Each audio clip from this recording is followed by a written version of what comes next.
Okay, so welcome to question 7 here in that sample paper or that mock paper. So we're dealing with the tennis racket bag. The sketch below shows the incomplete development of the similar bag. So here we have the development of that bag, complete the development of the tennis racket bag. You may ignore the handles. Okay? We can't even make out the handles there in this copy. I'll just zoom in so we can talk about this for a moment. So we have the sides, the base. So here's the sides, here's the base. That's that bit folding up at the back. Okay. What we need to find is the curved area, and we're also going to need the front. So if I start highlighting this, so we have this front bit here. Okay. Then we're going to have another flat bit running along there, another flat bit running along there, and then we're going to have the curved element. So the width of these shapes, we call it 1, 2, can't make that out, so 1,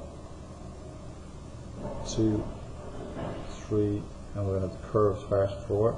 So those elements, they're all going to continue on in that same width as the base. So I'm actually going to extend that on. So extend all of those on there. Now, as I move down along this, right, first of all, the rectangle, the height of that rectangle, or if you imagine when it's folded down here, okay, it's the same as the height that we're dealing with here. So I'm going to get that distance on my compass, and I can rotate that down just to show you. That's going to be that particular part. That's the first part, and it's going to be a dashed line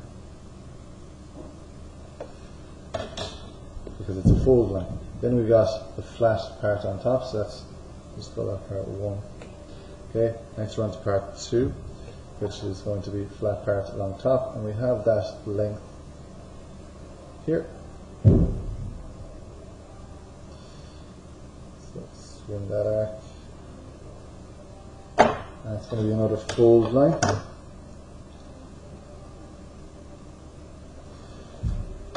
Okay, then we're on to part 3, which is another flat element, and it's running up along here, and they told us exactly where it finishes, so I can get that distance also. And step it off. So it's there. It's not really a fold line because it's converting from a sloping surface or a straight surface into a curved surface, so there's no real edge to it, so I'm not going to put in anything there. And then looking at this, is it at 60 degrees? It's not quite. So we're going to need to divide up this curve into 60-30.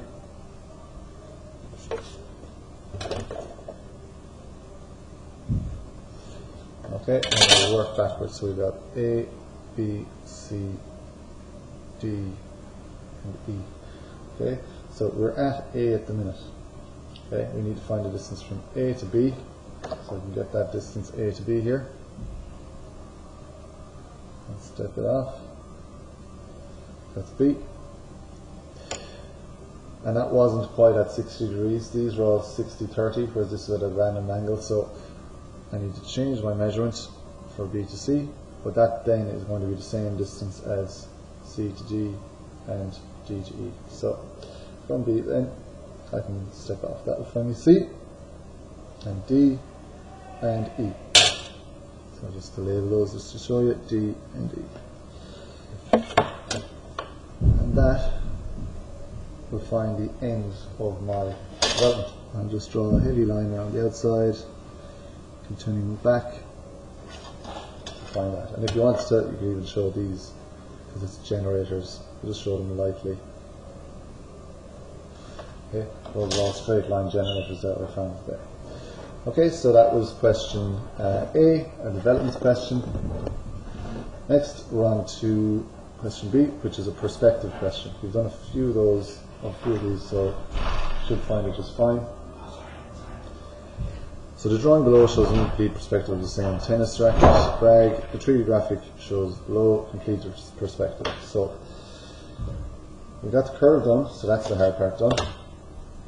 Okay, and so what we need to do is, I'm just going to draw in my straight edge here first. It's the straight vertical edge. Okay, and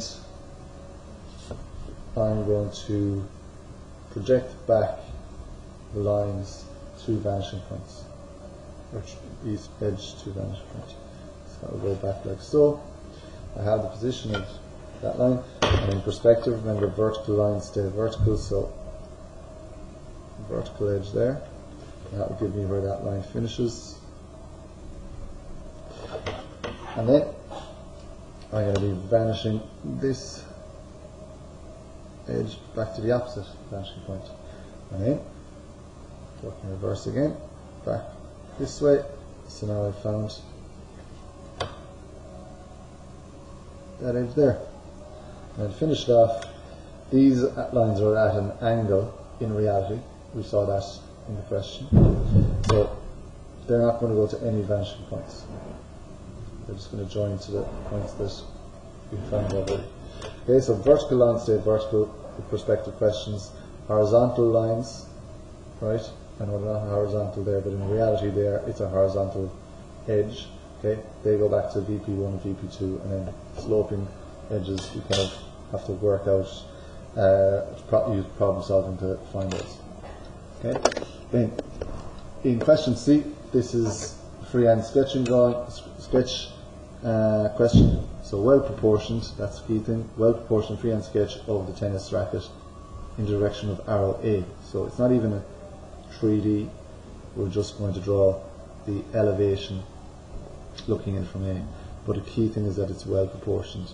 So if you want to use your pencil to say, right, well that's height, and then how many times we're going to step off, once, twice, maybe 3 times along the length would be the equivalent of that height. And then use your brain and your imagination there to finish that one.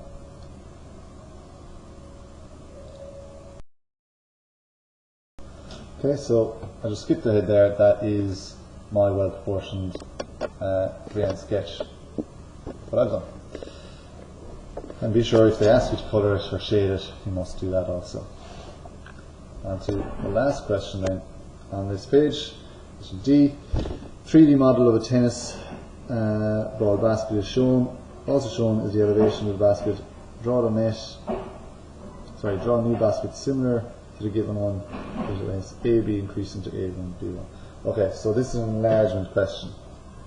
We haven't done much of these, but I've some that I have lined up that we're going to do before the exam. So essentially, everything is going to radiate out from A, okay? Because A is the point that is similar to both.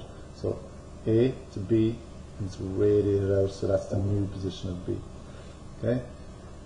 I'm just going to do the overall size of this object. I'm not going to do all of it and all the elements of it. I'm just going to get the overall profile of it, and then you can radiate out and find the other parts. So once I've radiated out from A, okay, the key thing is that whatever angle this edge is at, I need to do a parallel line. So using slide and set squares here, set that up, and slide out. So I call this C and D. Okay, so I'm going to draw a parallel line out onto where C is radiated out, and that will find me C1. And then once again parallel. It's a horizontal line, so I actually could use my T square, but back across, so that is D1. And then just to finish off, my heavy edge there and there. And then if I wanted to find all these other lines, so actually I've got it done, so that point I've radiated out. Okay, so I'm going to run parallel to it from here, so that's this line.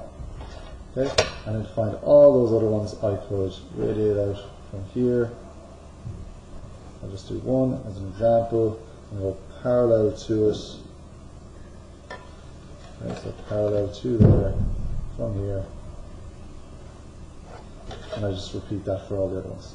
Okay, so let that to you to finish it yourself.